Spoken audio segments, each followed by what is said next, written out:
गोंदिया जिल्ह्याच्या गोरेगाव तालुक्यातील नवाटोला या गावामध्ये स्वास सोशल वेलफेअर फाउंडेशनच्या माध्यमातून सेंद्रिय शेतीला चालना मिळावी याकरिता गाव बैठक घेण्यात आली। या कार्यक्रमाप्रसंगी संस्थेचे मुख्य प्रकल्प अधिकारी हे उपस्थित होते। पहिला जो वाक्य स्वस्त भारत आणि रोजगारयुक्त भारत। स्वस्त यासाठी राहतं, स्वस्त म्हणजे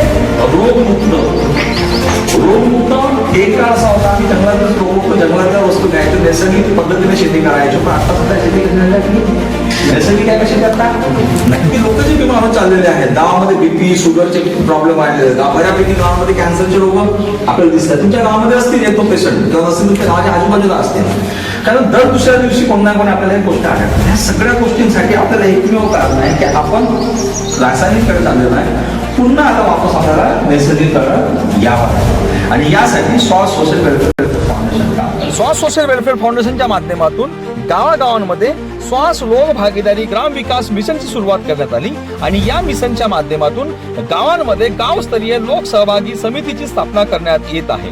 या समितीच्या माध्यमातून गावातील लोकांना एकत्रित आणून लोकांच्या सर्वांगीण विकासावरती स्वास सोशल वेलफेअर फाउंडेशन काम करते। यामध्ये मुख्यतः महिला, शेतकरी व युथचा सहभाग जास्तीत जास्त प्रमाणामध्ये होत आहे।